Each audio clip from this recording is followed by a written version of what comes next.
On est parti? Bonjour à tous, bonjour Michel. Bonjour. Donc bonjour et merci de vous connecter à ce webinaire. Ce que nous voulions faire aujourd'hui, c'est de vous proposer le parcours de quelqu'un qui a suivi la formation Lean Six Sigma Black Belt à Centrale Supélec et de comprendre ce que ce parcours avait pu lui apporter. Alors Michel a accepté de nous rejoindre et puis de passer du temps avec nous tous pour nous expliquer ces éléments-là. Michel, tu vas parler dans un instant. Ce que je vous propose à tous, c'est d'écouter dans un premier temps Michel nous expliquer comment il a été amené à choisir cette formation-là, ce qui s'est passé pour lui pendant, après la formation, quel est son parcours. Et puis dans un deuxième temps, au bout, je dirais, d'une quinzaine, d'une vingtaine de minutes, on verra le temps que ça dure exactement, n'hésitez pas à poser les questions. On y répond ensemble, hein, Michel et moi, pour vous aider à éclairer toutes les questions que vous pouvez avoir. Alors Michel, il a été certifié Black Belt en mai 2016, si j'ai bien noté. Hein, c'est bien ça, Michel? Oui, c'est ça. Et depuis, il a lancé une nouvelle vie professionnelle. Et c'est les choses qui vont être intéressantes à partager. Je te propose, Michel, de te laisser la parole et puis de nous expliquer donc ton parcours avant la formation et comment tu as été amené en fait à venir faire cette formation avec nous à Centrale Supélec. Entendu. Donc je propose de démarrer. Alors déjà d'un point de vue personnel, j'ai 54 ans. Je suis de formation ingénieur agroalimentaire et j'ai aujourd'hui une petite trentaine d'années d'expérience dans l'industrie et très majoritairement agroalimentaire, avec un parcours de plusieurs métiers, groupes et filières. J'ai été, comme beaucoup, tout d'abord ingénieur de production avant de prendre la responsabilité de production, la responsabilité de site. Je me suis occupé de projets industriels, de direction d'usine, de direction industrielle, de direction supply chain, et j'ai travaillé dans des secteurs assez variés, du conditionnement de boissons, d'eau embouteillée, de légumes, de volailles et de charcuterie. Et je dirais, si je me résume, je suis quelqu'un de terrain, et je suis féru de performance opérationnelle et d'amélioration. Qu'est-ce qui t'a amené dans ce parcours à te dire à un moment donné, tiens, je vais faire du Lean Six Sigma ou je vais me lancer dans ce cursus Green Belt puis Black Belt?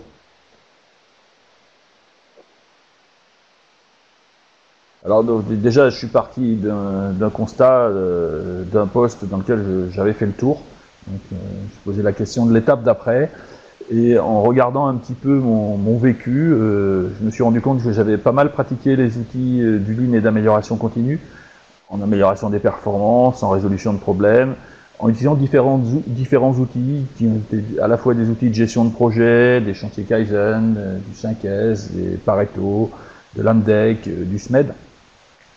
J'ai été, comme tous les gens de production, amené à animer des équipes, de développer du management visuel sur des sujets comme la sécurité, la qualité, la productivité. Et j'ai vécu dans les dernières années de ces expériences un sujet intéressant de reconception d'outils industriels animés par des consultants Master Black Belt, où je me suis rendu compte qu'il y avait une méthodologie qui était mise en œuvre et déployée, une approche structurée, un fonctionnement en équipe pluridisciplinaire, avec la mise en œuvre d'un certain nombre d'outils d'analyse. Et tout ça conjointement avec la volonté de me dire peut-être que l'étape d'après, c'est pas forcément un poste classique, mais plutôt une activité freelance. Et pour développer cette activité freelance, je ressentais le besoin de renforcer mes connaissances théoriques, de faire des mises à jour aussi, et d'avoir un apport de méthodologie. Et c'est parti également d'un constat qui est que, historiquement, dans le monde industriel dans lequel j'évolue depuis pas mal d'années, qui est l'agroalimentaire, le Lean Six Sigma, on en parle beaucoup, mais c'est somme toute peu développé.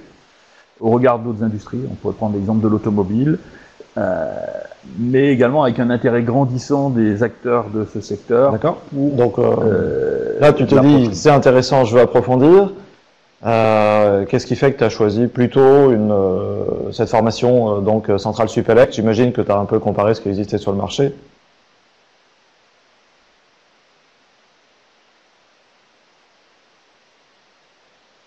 Oui, tout à fait. J'ai fait un screening. Donc, de mon analyse, je me suis dit que pour faire quelque chose qui a une valeur sur le marché, il était judicieux de faire une formation Black Belt, qui passe par le niveau Green Belt en intermédiaire. Donc, j'ai fait, entre guillemets, une étude de marché avec un screening des différentes formations proposées en France par souci de simplicité. Je suis arrivé au constat qu'il y avait une diversité importante de formations proposées, à la fois au niveau des contenus et des durées. Je souhaitais être certifié, parce que me semblait que c'était une reconnaissance supplémentaire, donner un côté engagement et valorisation à la formation.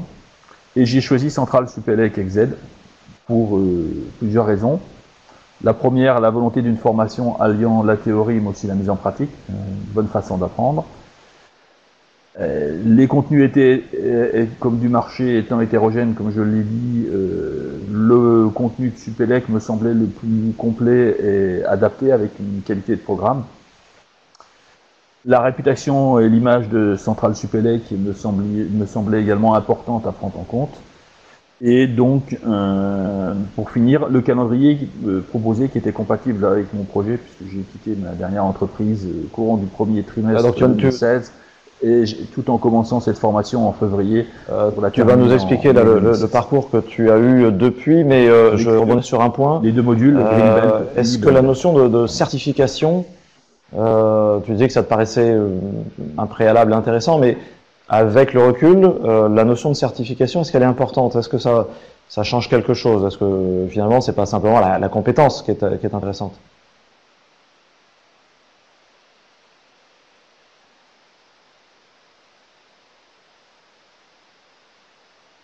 Alors, elle change la certification, à mon sens, les choses à plusieurs niveaux. Le premier, qui est peut-être un peu scolaire, mais quand on a une formation avec une certification, on s'y engage sans doute un petit peu plus.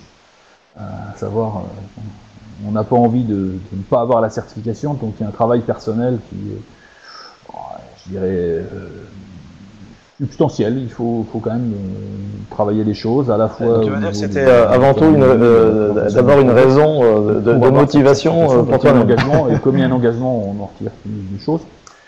Et l'autre.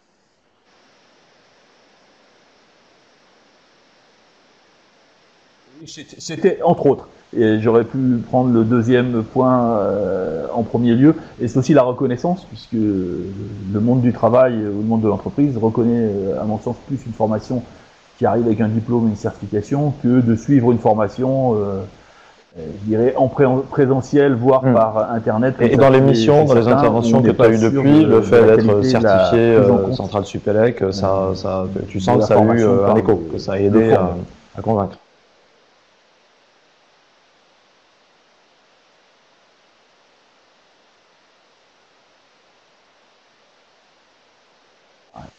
Oui, j'appellerais ça le côté marketing de la formation.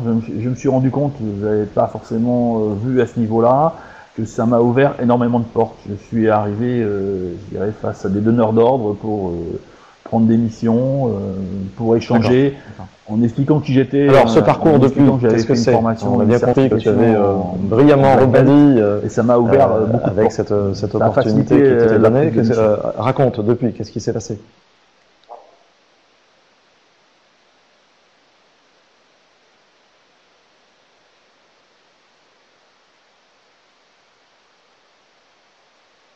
Alors, depuis, et je dirais à ma grande surprise, est sans doute lié à un contexte d'activité, je ne mettrai pas tout sur mon activité et sur la formation, je dirais les choses ont démarré très très vite, puisque j'ai lancé mon activité freelance à partir de mai 2016, et je démarrais en juin ma première mission. Alors, je dirais un petit peu par hasard, par mise en relation avec une personne de mon réseau qui m'a proposé de l'aider sur un sujet particulier.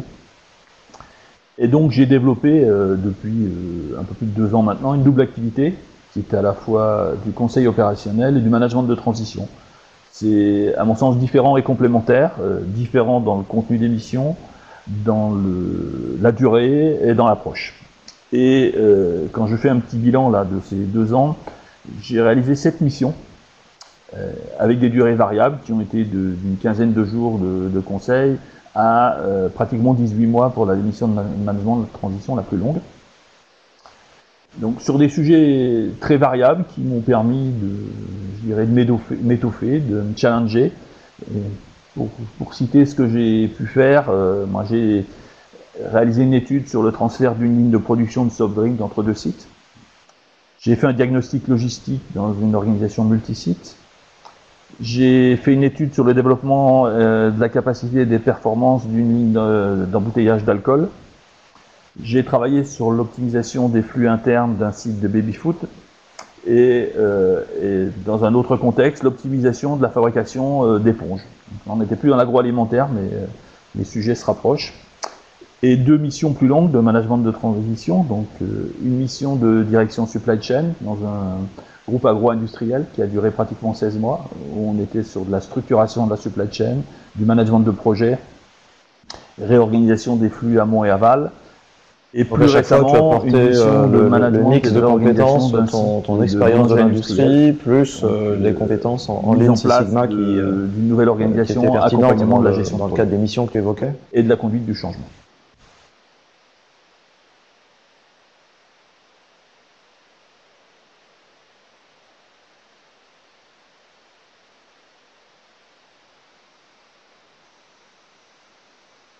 Tout à fait. L'analyse que j'en fais aujourd'hui, c'est effectivement ma connaissance du monde industriel donc, et ma pratique, et aussi cette connaissance et ce rafraîchissement de connaissances apporté par la formation sur de la méthodologie de gestion de projet, sur des outils, et je dirais aussi sur donc si on citait un peu les éléments là, qui ont marqué de gestion de projet, la facilitation de cette transition, il y a l'étiquette de la certification centrale Supélec.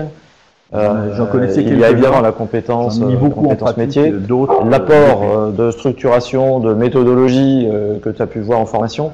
Et tu citais les outils. Est-ce qu'il y a quelques outils qui ressortent des choses que tu avais découvert ou renforcées avec la formation et puis qui ont été vendeurs ensuite sur le terrain?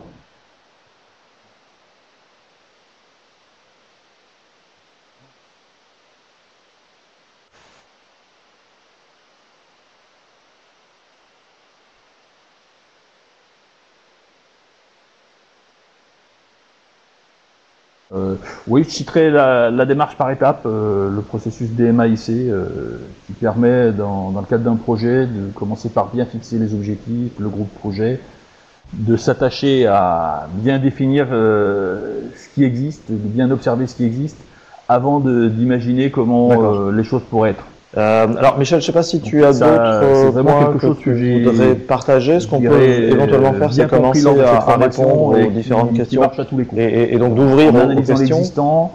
Et par rapport à ce que tu viens de dire, je vois qu'il y a une question de Sophie qui pose la question suivante. Donc, ce que tu expliques, les missions sont très tournées dans le monde industriel, donc évidemment l'industrie agroalimentaire. Donc tu as expliqué que tu avais commencé à travailler sur d'autres industries que l'agroalimentaire qui sont assez proches. La question de Sophie, c'est la suivante. C'est très tourné dans le monde industriel. Est-ce qu'on pense que les compétences telles que tu les décris, telles que tu les as acquises et que tu les mets en œuvre, sont transposables dans d'autres domaines plus éloignés, comme le tertiaire, donc le monde des services, et en particulier, par exemple, l'assurance. Donc, c'est pas ton cœur de métier, mais est-ce que tu t'imagines faire des prestations dans ce domaine-là aujourd'hui ?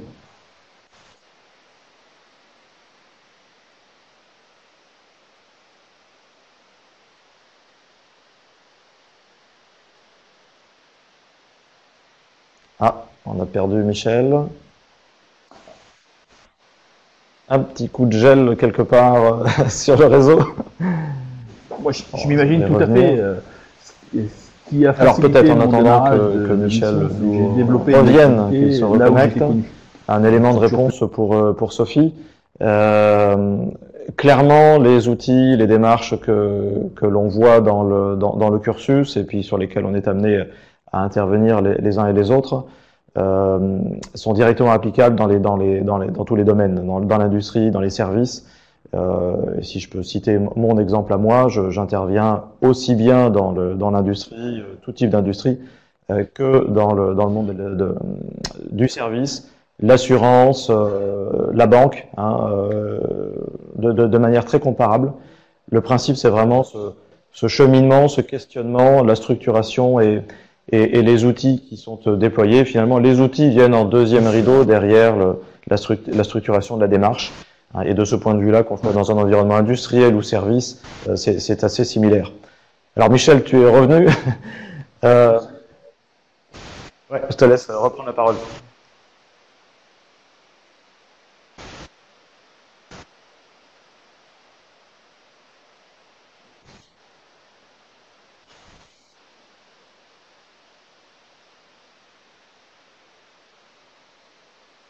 Oui, j'ai une petite coupure, et je suis revenu.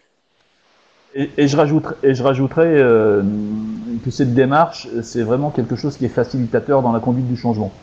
La conduite du changement, on en parle beaucoup et dans différents contextes.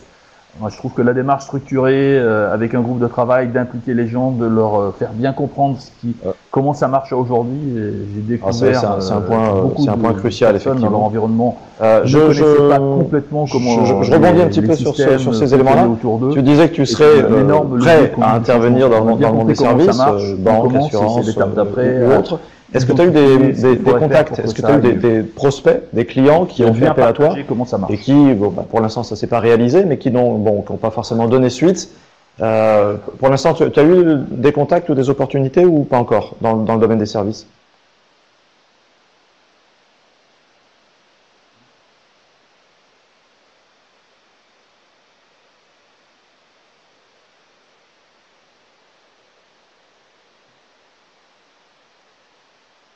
Dans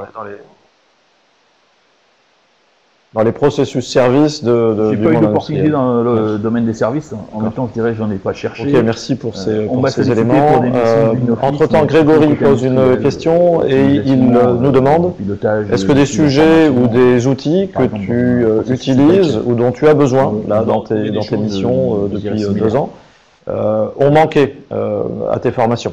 Est-ce qu'il y a des éléments que tu aurais bien aimé voir en formation pour compléter ta compétence et ta capacité à mener ces missions sur le terrain?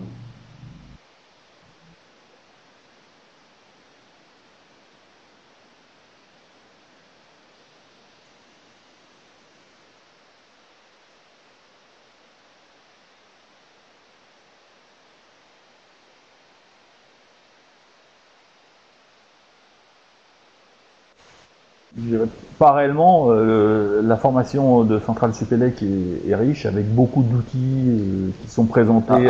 Citation à reprendre dans les formations. Jusqu'à maintenant, j'ai toujours. J'espère qu'on a enregistré pour repasser la vidéo. En formation, soit des choses que j'avais vues auparavant. Alors, est-ce qu'on a d'autres questions qui arrivent? Donc, Sophie qui dit qui te remercie, Michel, pour ces éléments de réponse, et puis qui explique que dans le domaine des services, la pression réglementaire, la montée des contraintes réglementaires va faire que probablement on aura de plus en plus cette exigence. Je rajouterais peut-être à ce commentaire-là simplement la notion de concurrence et le besoin de performance. Les démarches dont on parle, hein, c'est pour essentiellement arriver à améliorer la performance de nos processus et donc atteindre plus facilement nos objectifs, être plus concurrentiel. Et c'est vraiment dans ce sens-là, tout à fait. Autre question de Grégory, est-ce que tu as utilisé le réseau d'alumni, le réseau d'anciens élèves de Centrale Supélec? Est-ce que tu as été en contact à un moment ou à un autre et ça t'a amené des opportunités?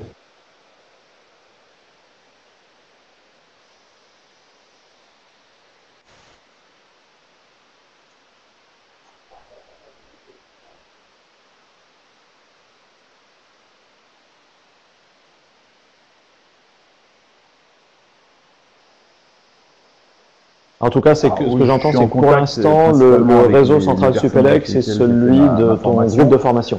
Hein, ça m'a amené à partager des sujets, mais ça n'a pas été l'occasion le grand réseau de la grande Centrale Supélec. Je dirais un réseau tiers. Mais ça pourra l'être dans le futur. J'en pas de porte.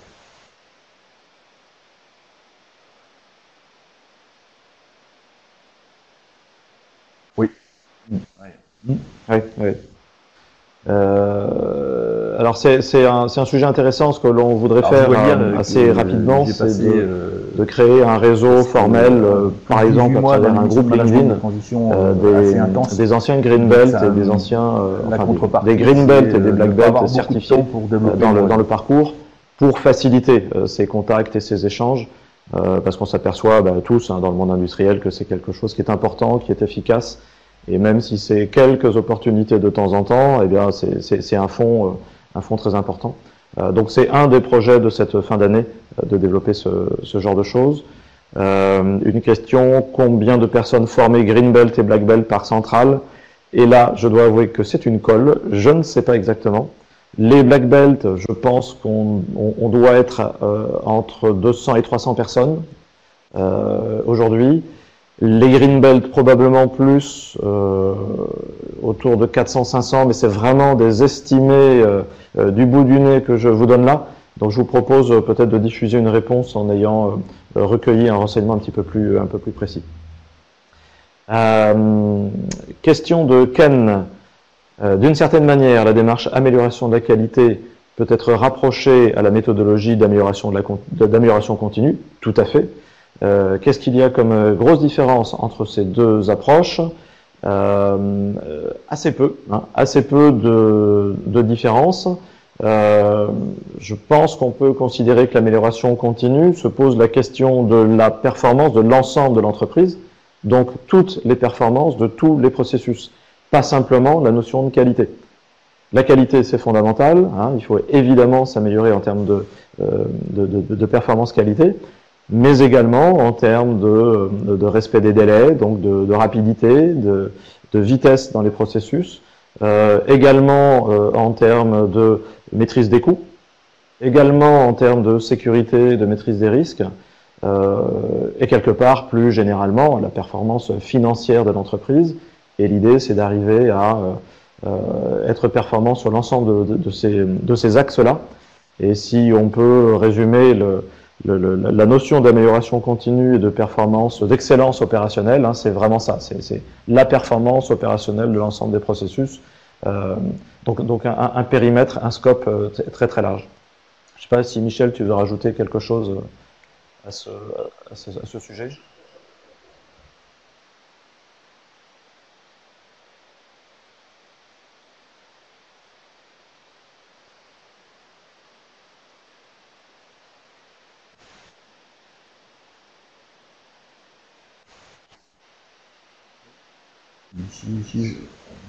J'ajouterais qu'à mon sens, la performance ne peut être que globale. Cette formation, je dirais à titre anecdotique, m'a donné l'occasion de lire un certain nombre de choses sur le Lean et sur Toyota. Et je suis convaincu, comme Toyota a pu l'être, que la performance est globale. La performance, elle commence par la sécurité, la qualité, l'écoute du client et le respect des délais et la performance économique. Une entreprise qui réussit à matcher ces quatre de la question de Ken, il me semble qu'il y a quelques questions qui sont passées que j'ai pas réussi à... On peut difficilement axer tout sur la qualité, tout sur la sécurité. Donc une question de Sophie, est-ce qu'une certification Lean Six Sigma est plus complète? On est toujours rattrapé et si oui, en quoi? Qu'une certification Lean, en effet, on voit de plus en plus le Lean sans Six Sigma être proposé. Alors, très bonne question. Effectivement, à l'origine, le Lean, donc le travail sur les flux et la rapidité dans les flux, et le Six Sigma, donc l'amélioration de la qualité ou de la performance essentiellement basée sur le travail sur les données, sont deux démarches différentes, mais ont fusionné depuis une vingtaine d'années pour offrir une même démarche et une palette de questionnements, une palette d'outils qui sont parfaitement complémentaires. Donc c'est un plus, c'est complémentaire, évidemment. On n'entend plus aujourd'hui d'opposition entre le Lean et le Six Sigma pour dire ouais c'est du Lean qu'il faut faire. Non, c'est du Six Sigma. Clairement, le fait d'avoir une certification dans les deux domaines est un plus, et je dirais que la dimension Six Sigma est moins connue, moins répandue, moins maîtrisée. Donc c'est clairement un plus dans un environnement où le Lean est assez répandu désormais. C'est moins le cas du Six Sigma, et c'est donc quelque chose qui, je pense, de mon point de vue, est à la fois complémentaire et valorisant. Je ne sais pas si toi, Michel, tu l'as perçu dans tes missions, la dimension Six Sigma, le fait d'avoir comment dire, acquis des compétences dans ce domaine-là, ça a changé quelque chose pour toi?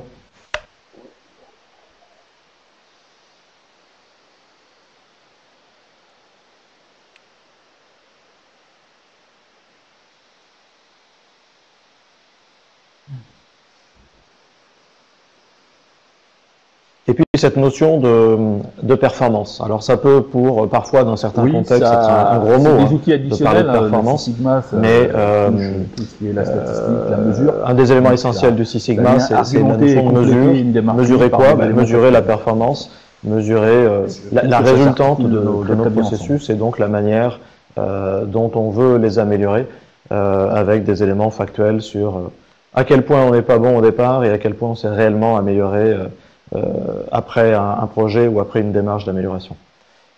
Je vous propose de passer à la question d'Amine. Quelle est la place des formations Lean de Centrale Supélec face aux autres formations Lean proposées par d'autres organisations, d'autres établissements d'enseignement? Donc j'imagine que c'est une question en termes de part de marché, de nombre de stagiaires formés. Et là, je dois avouer que je n'ai pas de chiffres et je ne saurais pas vraiment répondre à la question. Ce que je peux vous dire, c'est qu'il y a quasiment chaque semaine une formation Green Belt ou Black Belt ici sur le centre de Centrale Supélec à Paris. Donc il y a un certain volume de formation et certification. Sincèrement, je ne sais pas si en termes de volume c'est comparable, mieux, moins bien que d'autres organismes qui existent sur le marché. Y a-t-il un lien entre Agile et Lean? Évidemment, hein, bien sûr. Agile, qu'est-ce que c'est? Agile, c'est au départ une démarche de développement, développement dans le monde informatique et plus généralement ensuite développement et gestion de projets. Et c'est une démarche qui intègre les notions du Lean appliquées au secteur, au milieu du développement. Et progressivement en termes d'organisation. Donc c'est directement lié. Hein, le Lean est au cœur de la méthode agile. Le monde est un éternel renouvellement et fait de boucles qui s'entremêlent. Et aujourd'hui, on voit les approches agiles venir aussi diffuser sur l'approche Lean Six Sigma et venir la compléter.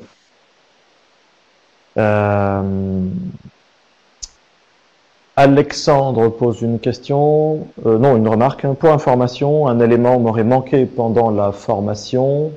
Qu'est-ce que c'est, la ligne en dessous? Voilà, un bon exemple de la manière et des exemples de format pour mener des réunions de production.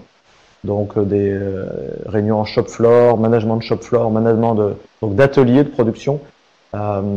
Donc là, ce que souligne Alexandre, hein, c'est les éléments de management et de comportement au quotidien sur la formation. Et c'est vrai que c'est pas directement un élément au cœur des formations Green Belt et Black Belt Lean Six Sigma, puisqu'il s'agit pour ces deux cursus-là, Green Belt et Black Belt, de mener des projets d'amélioration. Donc prendre des problématiques en entreprise, des problématiques en organisation, et améliorer des problèmes complexes pour construire l'amélioration continue.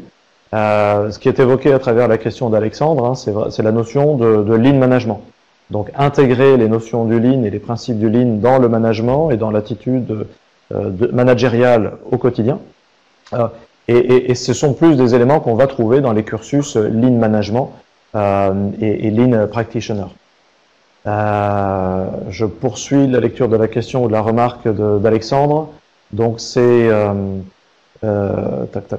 ces attitudes managériales basées sur les indicateurs de performance durant lesquels les opérateurs commentent leurs résultats et mettent en avant les problèmes. Vous voyez, donc on est vraiment au cœur là effectivement de la notion d'animation de l'équipe au quotidien ou à la semaine. Et c'est vraiment la question du Lean Management qu'on aborde dans la formation, mais qui n'est pas au cœur de la formation Green Belt ou de la formation Black Belt, sachant que, bien sûr, les cursus Lean Management sont présents dans le catalogue de Centrale Supélec et sont tout à fait complémentaires.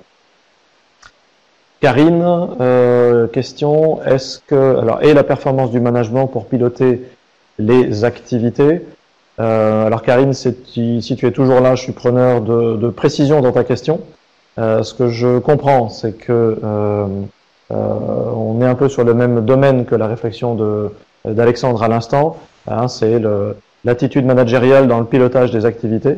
Donc intégrer ces notions du Lean, du Six Sigma, l'importance de la performance, de la conduite du changement dans l'animation d'une équipe, dans le management d'une équipe. N'hésite pas, Karine, à compléter ta question ou à la préciser si je n'y réponds pas bien.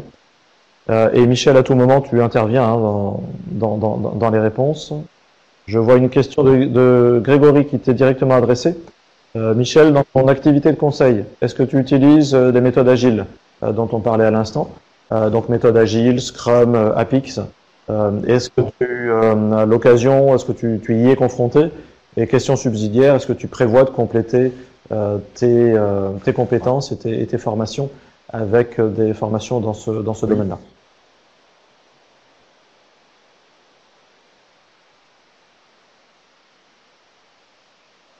Non.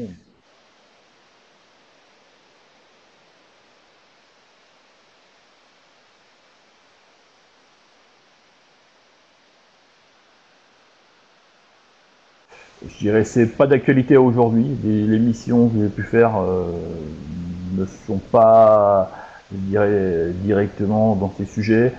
Je m'intéresse aux certifications plutôt orienté gestion de projet, maîtrise de projet d'amélioration. C'est une formation que je ferai à un moment que d'orienter aussi sur le panel et sur l'aspect maîtrise du développement. Pourquoi pas envisager un moment de certification master. Amine fait une remarque, hein, l'importance en termes de retour sur investissement. La clé est là. Investir du temps dans une démarche d'amélioration, c'est pour que ça s'améliore et donc que l'on soit vite remboursé de ces efforts d'amélioration.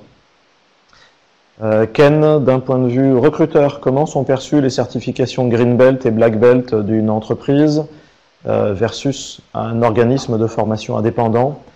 Alors peut-être dans un premier temps, la notion de certification et de compétences Green Belt, Black Belt est de plus en plus présente dans les critères de recrutement. Il y a un élément qui est assez surprenant que je constate moi régulièrement, c'est des stagiaires, des gens qui se forment à travers ces cursus et qui rapidement ensuite changent de travail, changent de mission, changent de boulot, changent d'employeur. C'est vraiment un élément qui n'est pas forcément l'élément différenciateur, mais je dirais qu'à candidature équivalente sur un même poste, le fait d'avoir suivi un cursus et mené des projets Green Belt ou Black Belt, c'est clairement quelque chose qui va faire la différence, comme les plus anciens d'entre nous ont pu voir ça à une époque avec la maîtrise de l'anglais dans les candidatures. Oui, vas-y.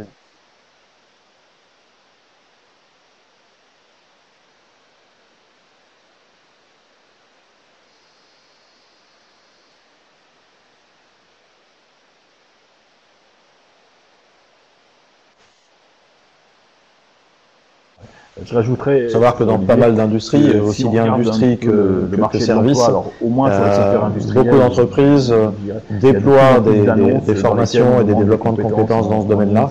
Et certaines ont des objectifs assez comment dire, rouleau compresseur de type on veut former 5% de nos effectifs au niveau Green Belt, on veut 2% des collaborateurs certifiés Black Belt.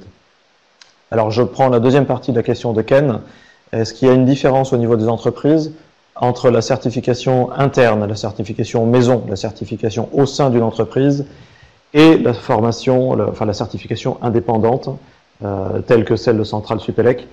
Je dirais que pas encore pour l'instant. Moi, ce que j'entends, ce que je vois, ce que j'observe, c'est avant tout la compétence. Avoir la compétence Green Belt, la compétence Black Belt. Autrement dit, savoir mener des projets, et donc savoir mener des projets, c'est avoir mené des projets.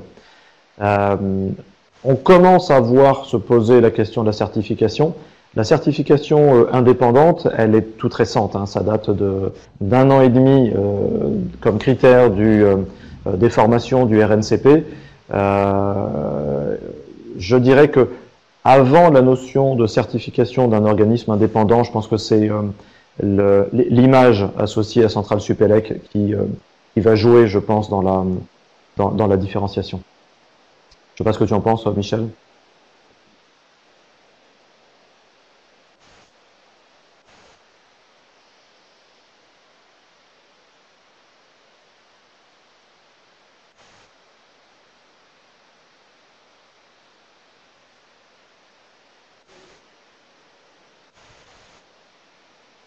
Oui, je suis complètement d'accord.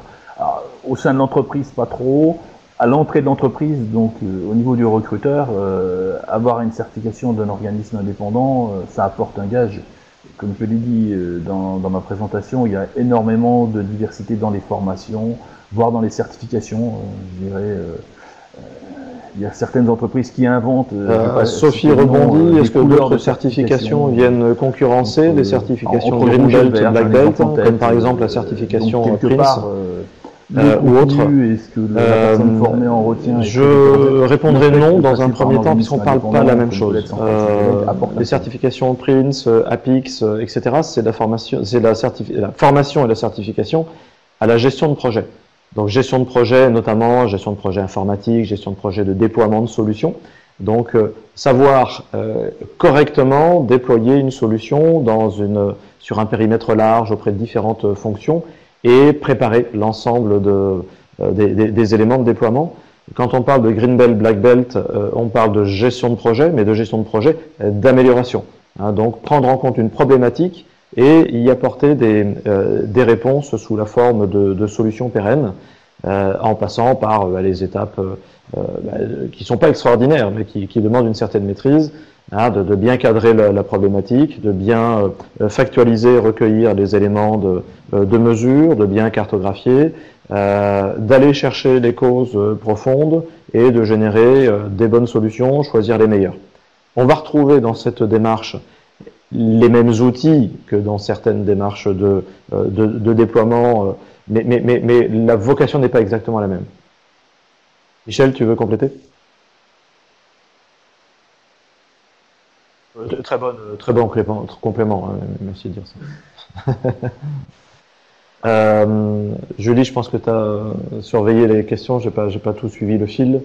J'enchaîne sur la question de Luc, c'est ça? Donc Luc nous dit, j'ai trouvé que le lien entre la formation Lean Six Sigma et l'ISO 9001 n'est pas clairement évoqué, sachant que l'ISO 9001 s'appuie sur la satisfaction des exigences clients, internes et externes, et sur l'amélioration continue. Donc c'est clair qu'on n'en a pas parlé aujourd'hui, et que la relation entre le Lean Six Sigma et l'ISO 9001 est pas très forte dans le contenu de la formation. C'est vrai, hein, c'est tout à fait exact. L'ISO a évolué récemment vers les notions de renforcement de l'amélioration continue et l'autonomie donnée dans la gestion de la démarche d'amélioration continue et a intégré finalement depuis quelques années les démarches telles que Lean et Six Sigma et démarches qui peuvent exister pour élargir un peu le panel du référentiel ISO 9001. Mais c'est vrai que bon, que propose le référentiel ISO 9001, c'est une description des principes clés de structuration et d'organisation du fonctionnement de l'entreprise. Et dans ce fonctionnement, dans ces processus, on va trouver la démarche d'amélioration continue. Et la démarche d'amélioration continue, hein, c'est ce dont on parle avec le Lean Six Sigma, va être la manière d'améliorer sa performance. Michel, comment as-tu financé tes formations Green Belt, Black Belt? Très bonne question. Très bonne question. Comment as-tu financé tes formations? Et avec du recul, est-ce que tu considères que c'est un coût, que c'est un investissement?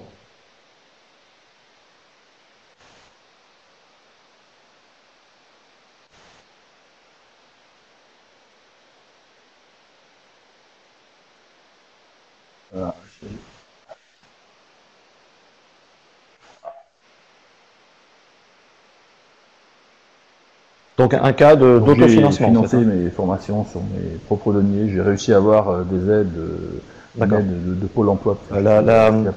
La plupart des stagiaires que je peux voir en formation arrivent à bénéficier de financement des organismes de formation ou à travers le CPF.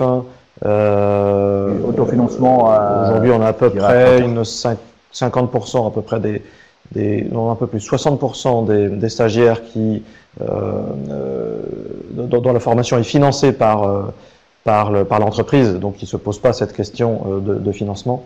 Mais l'accès aux organismes de financement est aujourd'hui assez large, et les cas comme Michel d'autofinancement, donc de financement sur ses deniers personnels, sont rares. Je pense que la plupart des personnes arrivent à trouver des solutions de ce point de vue-là. Amine pose une question. Les compagnons, les opérateurs, les opératrices en production n'aiment pas le lean et n'aiment pas ses porteurs. Comment y remédier? Alors, la première partie, enfin la première affirmation est peut-être un petit peu directe. Je pense que dans certains cas, effectivement, le lean a mauvaise presse, a mauvaise image.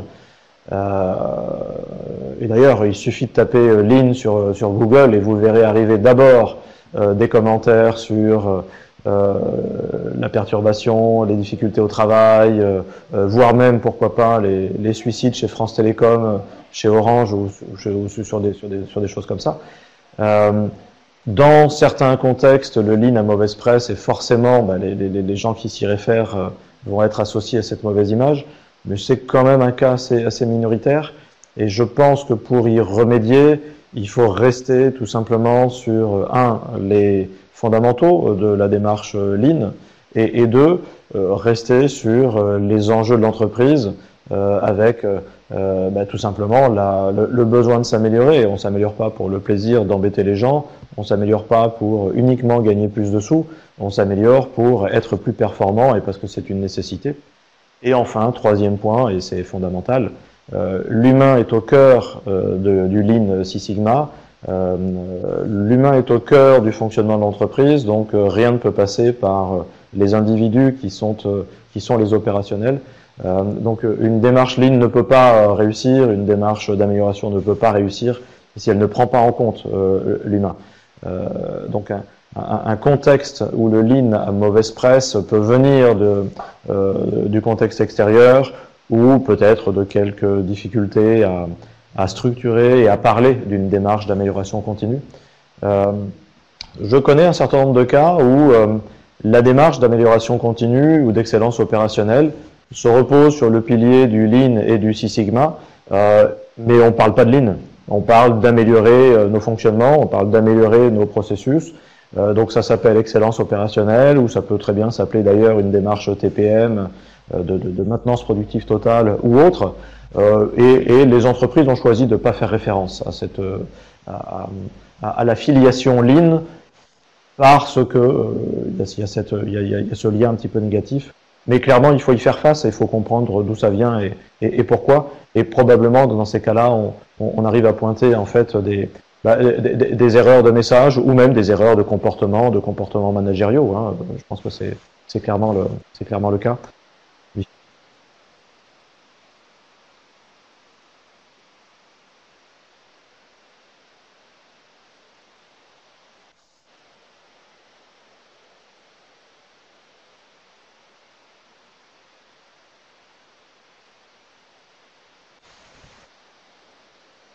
Oui, Olivier, je rajouterais que c'est une excellente question qui fait appel à la notion de conduite du changement.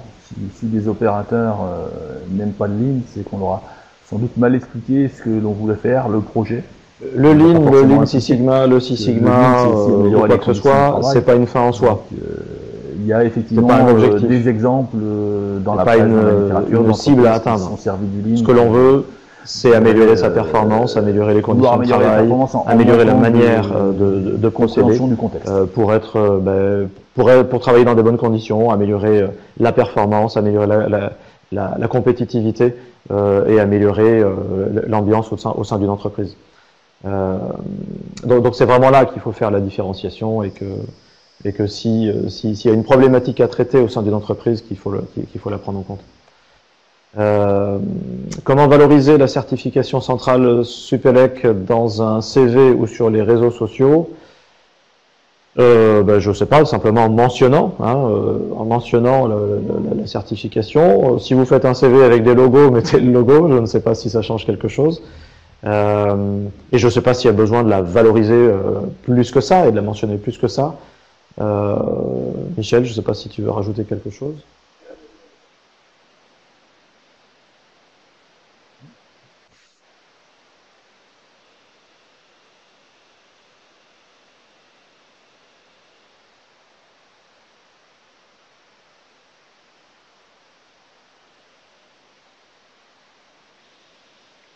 Je dirais, pour revenir à ce que j'ai fait depuis cette formation, c'est une formation. Effectivement, bien le mentionner, en effet, sur tous les profils qui vont bien. Question d'Alexandre, auriez-vous une idée concernant la taille d'un département Lean au sein d'un site de production? J'ai entendu parler d'une règle de une personne dédiée 100% Lean pour 100 personnes sur le site, c'est-à-dire 4 personnes Lean pour un site de 400 personnes.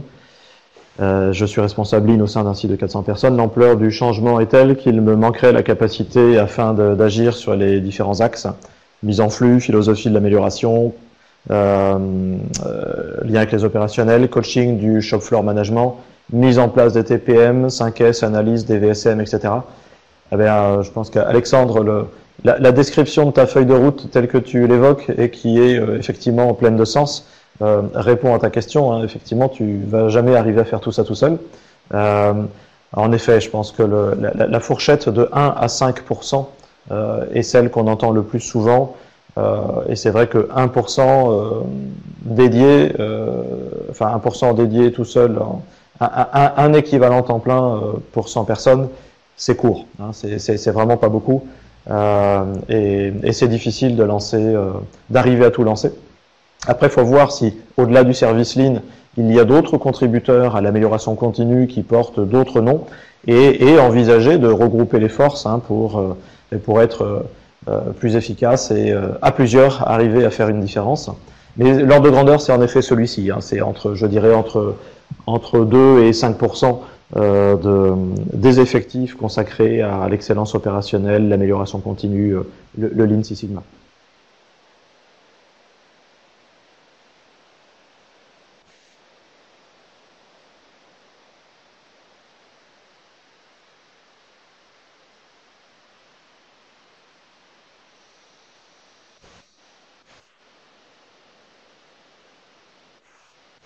Donc l'importance clé du management et par ailleurs impliquer aussi les opérationnels, et ça peut être du temps partiel, des relais dans les équipes opérationnelles qui vont consacrer 5%, 10% de leur temps, pas tous les effectifs bien entendu, mais certains relais à certaines initiatives, par exemple à certains projets d'amélioration. Luc commentait notre discussion précédente en disant qu'il faut éviter le terme Lean et parler plutôt du métier des opérationnels. Je rejoins tout à fait Luc. Ce commentaire est valable dans les entreprises ou dans les industries où, pour une raison ou pour une autre, il y a une image potentiellement négative associée au terme Lean, et c'est pas la majorité, mais clairement ça existe. Et là, ne pas hésiter à revenir sur des choses complètement basiques et évidentes, hein. On a des démarches d'amélioration de notre processus ou de notre performance dans tel ou tel domaine. On ne déploie pas du Lean, hein, c'est pas une fin en soi. Alors il y a un échange, je vois passer des prix de formation, j'ai pas suivi toutes les questions, mais c'est pas grave. L'essentiel c'est que les réponses soient là. Grégory indique que les fonctions, je vois plus rien. Les fonctions support, méthode, qualité, environnement, sécurité, hygiène, etc. sont aussi contributeurs à l'amélioration, donc au Lean et à l'excellence opérationnelle, hein, tout à fait. Il n'y a pas que le service Lean. Et c'est pas forcément toujours facile de travailler en bonne entente avec d'autres services qui ont fondamentalement la même vocation. Luc suggère à Alexandre de former des relais dans chaque service et de s'appuyer sur les gens des services méthodes industrielles, par exemple, pour la partie production, tout à fait. Question de Amine, comment se démarquer quand on a une certification Lean Six Sigma et qu'on travaille dans un département d'une multinationale avec 15 autres Green Belt? Ah, évidemment, pas facile, hein, il y a du monde autour de vous. Je pense qu'une des réponses à cette question, c'est premièrement de chercher à mener des projets d'amélioration ou à déployer des démarches qui vont avoir un impact. Donc, qui vont arriver à améliorer significativement une situation ou une performance. Ce que l'on va retenir dans un environnement d'entreprise, c'est pas le fait d'être formé, c'est pas le fait d'être certifié, c'est probablement le fait d'être compétent, mais c'est, je dirais, avant tout, le fait d'arriver à changer quelque chose. Donc, d'apporter une amélioration sur un domaine particulier. Donc, si c'est quelque chose d'important, si c'est un domaine visible, si c'est quelque chose qui va permettre de valoriser la démarche qui a été suivie, c'est ça qui va se voir. C'est quelque chose qui va être repéré, dont on parlera et qui donnera de la visibilité aussi bien à la personne, au porteur, au green belt ou au black belt, que la démarche. Donc, le projet et l'initiative d'amélioration. Et je rajouterai un deuxième élément, c'est, si vous êtes nombreux sur le même domaine, développer une compétence particulière, développer en plus une spécialisation. Dans un environnement industriel, développer une capacité à déployer le management visuel, développer une compétence sur l'accompagnement des managers de premier niveau, des managers de proximité dans leur comportement vis-à-vis de leurs équipes. Si vous êtes dans un environnement de service, développer une compétence sur l'analyse des données, la capacité à mesurer des performances, la capacité à cartographier en détail un certain nombre de choses. Donc, utilisez un des éléments avec lesquels vous vous sentez à l'aise et développer cette compétence pour arriver à vous différencier, pour arriver à vous positionner et puis à partir de là à construire le job d'après, celui qui vous permettra de gagner en visibilité et en compétences. Tu veux rajouter quelque chose, Michel ?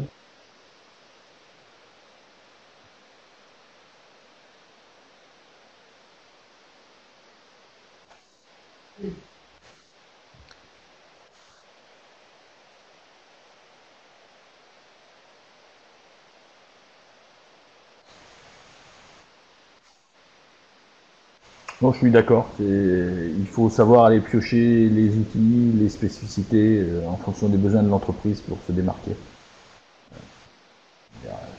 J'ai pas d'exemple. Une question pour toi, Michel, de Grégory qui a beaucoup de questions.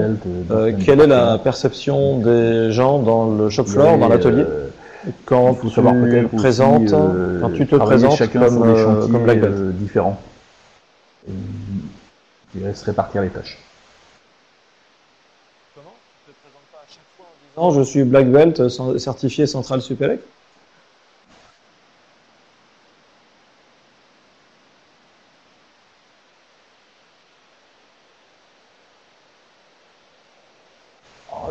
Je contourne le sujet en ne me présentant pas comme black belt. Je me présente comme quelqu'un qui est... Donc tu te présentes essentiellement par rapport aux besoins qui existent. C'est un tort d'ailleurs. Je le fais au niveau des donneurs d'ordre pour expliquer qui je suis. Au niveau de l'atelier, j'explique la démarche, un travail d'équipe, répondre à un objectif, mettre en place un certain nombre Une question de Amine qui nous demande comment gérer la résistance au changement. Bon, ça c'est trop compliqué pour moi. Dans l'accompagnement. Pour vous aider, répondre à un objectif de l'entreprise. Et après, le black belt, c'est une certification, ça m'apporte des outils pour mener cette démarche. C'est Cotter, oui, tout à fait.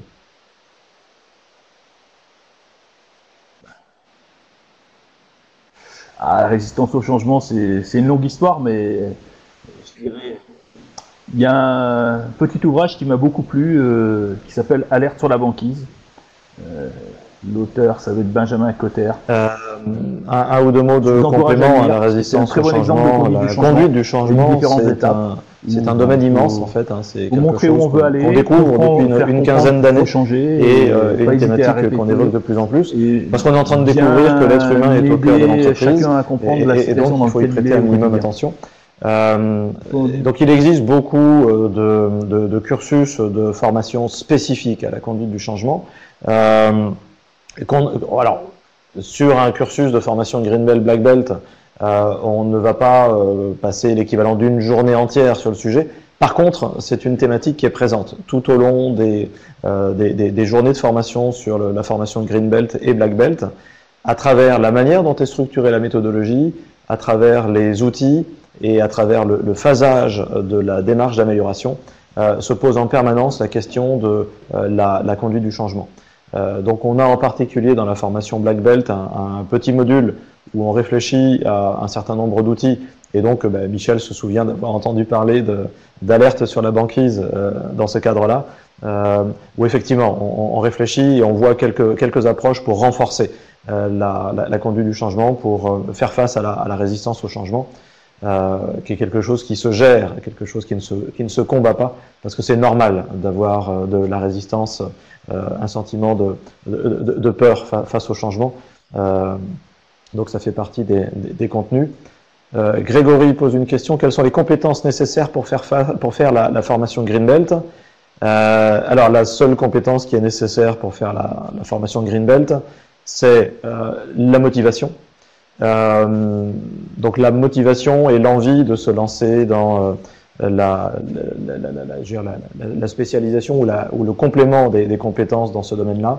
Un plus, c'est d'avoir quelques années de pratique en entreprise, notamment dans ce domaine-là. Ça permet de bien consolider ce qu'on a pu pratiquer. Et je dirais qu'il n'y a pas d'autres prérequis. Pour ce qui est de la formation Black Belt, il y a un prérequis qui est évident, c'est qu'il faut être certifié Green Belt. Donc avoir suivi un parcours de formation Green Belt qui n'est pas forcément celui de Centrale Supélec. Par contre, si vous êtes formé par un autre organisme, on fera quelques vérifications pour que ce soit un organisme connu en qui on a confiance en termes de contenu et de capacité pédagogique, et clairement il y en a, bien évidemment. Et si jamais on ne connaît pas l'organisme de formation, on vérifiera à travers un petit entretien, un petit questionnaire de compétences pour vérifier que vous avez les notions de base pour pouvoir suivre sans problème la formation Black Belt ensuite. Amine pose une question: combien de fois dans la semaine faut-il faire le Gemba Walk? J'ai ma réponse. Michel, tu veux commencer?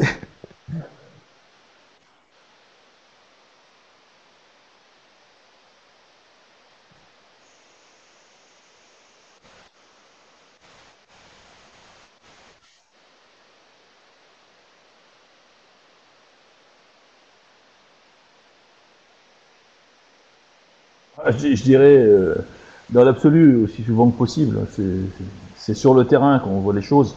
Je dirais une fois par semaine. Alors, ça dépend de la taille du site. Sur des gros sites, je dirais passer du temps dans chaque atelier. De mon côté, je vais faire à la fois une réponse théorique et une réponse du cœur. Je dirais amender en fonction des projets qui sont menés. Si on travaille sur un sujet une fois par jour. Est-ce qu'il y a une raison pour laquelle on ne serait pas sur le terrain chaque jour? Ça ne veut pas dire qu'on va y passer 3 heures à chaque fois. Et passer sur le terrain, c'est montrer qu'on est là, c'est montrer qu'on est attentif, et puis c'est voir les choses et les entendre en direct. Clairement, c'est pas forcément facile tous les jours. Hein. Quand on est en déplacement, on n'est pas là, donc on peut pas y être. Mais bon, voilà. Est-ce que c'est pas une bonne règle du jeu de se dire, tiens, voilà, chaque jour, je passe dans l'atelier, ou je passe sur la plateforme, ou je passe là où se passe l'activité. Ingrid, j'ai dernièrement été co-formateur avec une société canadienne afin de certifier certaines ressources en local Green Belt. Tous les aspects du Lean Six Sigma n'ont pas été abordés. Un examen fait en 2 temps, d'une simplicité extrême. Un examen, donc j'imagine un quiz, un questionnaire. Rien à voir avec IASSC. Et ces diplômes sont également reconnus internationalement. Quelle est la différence? Alors la différence, c'est effectivement, c'est d'une part le contenu. Hein, pour information, le contenu d'une formation Green Belt et d'une formation Black Belt est normé dans une norme ISO qui définit clairement ce qu'est la compétence d'un Green Belt et d'un Black Belt. Et les organismes sérieux, bien sûr, s'y réfèrent. La différence, eh bien, elle va avoir lieu dans le contenu de la formation, elle va se trouver aussi dans la modalité de certification. Et en effet, on trouve des certifications sur la base de quiz. On trouve la certification sur la base de quiz poussés et complets comme ceux de l'IASSC. Et enfin, on trouve des certifications sur la base de conduite et de soutenance de projets réalisés. Alors, quelle est la différence? Pour certains, il n'y en a pas. Des gens qui ne connaissent pas suffisamment la question vont pas faire de différence entre ces différents modes de certification. Mais les gens qui sont dans l'amélioration continue et dans l'excellence opérationnelle recherchent une compétence. Donc la compétence, elle est visible, elle est identifiable à travers la certification. Et il y a les quelques pièges que peut évoquer Ingrid dans sa question. Mais ils cherchent une compétence et la meilleure façon de valider une compétence, c'est de savoir quels ont été les projets menés. Hein, et c'est ce que nous racontait Michel finalement dans son parcours. Sa compétence, c'est sa formation, sa certification, plus les projets menés. C'est dans les projets qu'on met en œuvre les compétences acquises. Et donc c'est ça que va rechercher une entreprise, va rechercher un employeur, que va rechercher un patron de l'excellence opérationnelle quand il embauche un green belt ou un black belt. Donc c'est indispensable d'avoir ces éléments-là. Et pour terminer la question ou le commentaire d'Ingrid, clairement, cette démarche-là va dévaloriser, va créer de la confusion dans le niveau. Oui, c'est évident, hein, c'est clair. On trouve même des formations uniquement sur Internet, avec quiz sur Internet et diplôme à imprimer soi-même. Oui, ça existe. Amine pose une question, quelles sont les fautes à éviter dans le Lean à 2h32, c'est-à-dire pas trop loin de la fin. Donc, c'est tout un roman. Quels sont les pièges à éviter? On en a mentionné quelques-uns, hein, mais je pense que... Allez, je vais me répéter par rapport à ce que je disais tout à l'heure. Ne pas considérer que le Lean est une fin en soi, c'est un moyen. Hein, le moyen de s'améliorer, on a des problèmes qu'on veut résoudre, on a des performances qui ne sont pas les bonnes, ce que l'on veut, c'est s'améliorer. Donc on appelle ça le Lean, l'excellence opérationnelle, le Lean Six Sigma, on l'appelle comme on veut. Ce qu'il faut, c'est les compétences, la méthode et les outils pour arriver à s'améliorer, à devenir plus performant avec la bonne application des équipes sur le terrain. Michel, ta meilleure et ta pire expérience dans le Lean?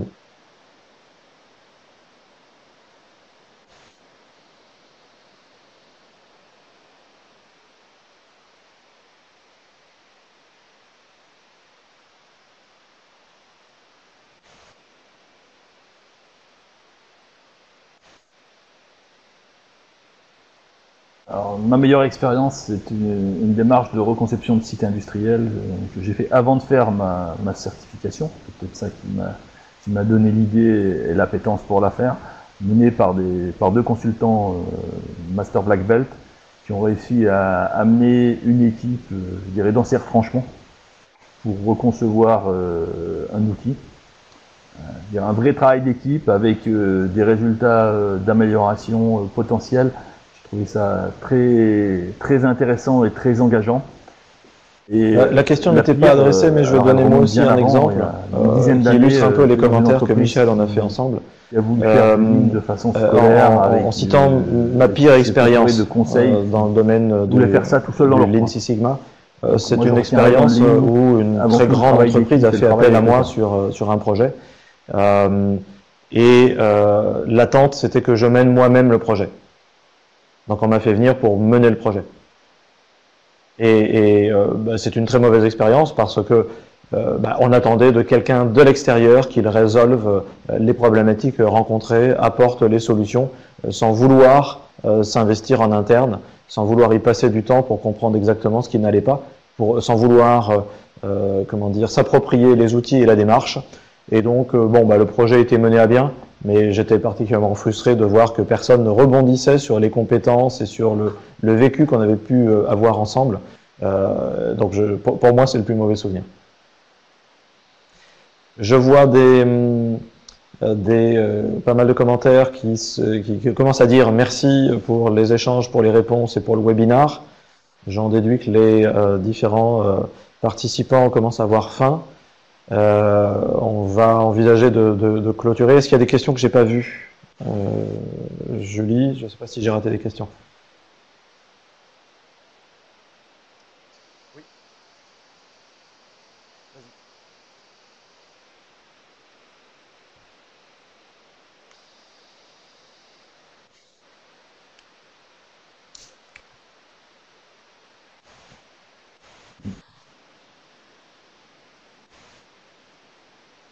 question de Grégory sur les objectifs de ROI, à laquelle je veux bien répondre. Oui, je dirais lorsqu'il y a une mission d'amélioration qui m'est confiée, il y a un objectif de ROI, donc qui est évalué avec le donneur d'ordre, je dirais, et qui s'affine tout au cours du projet. Hein. J'ai parlé de la démarche structurée des MAIC à l'introduction. Est-ce qu'il t'arrive de baser la rémunération des honoraires en tant que consultant sur le ROI réalisé par la mission? Ça ne peut pas être l'objectif individuel du consultant, même si dans le contrat, on peut formaliser un certain nombre de choses. On revient sur cette notion de démarche collective.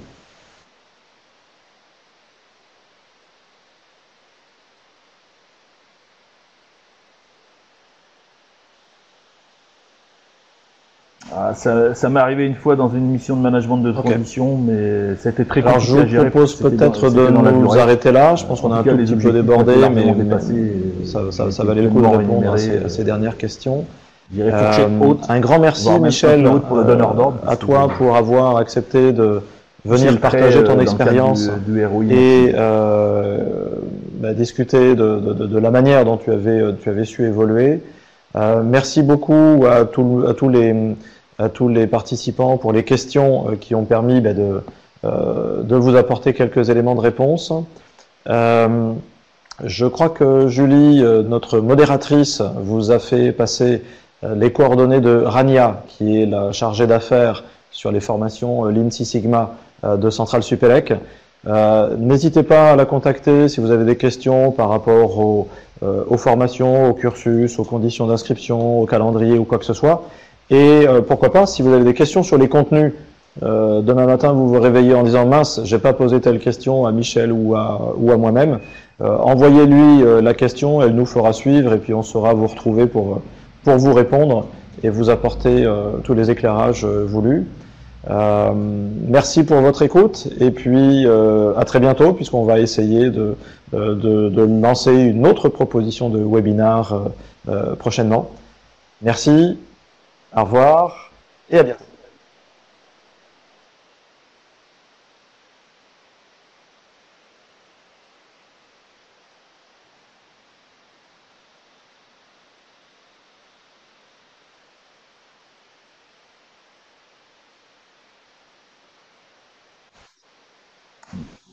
Merci à tous et merci à toi Olivier pour cette animation.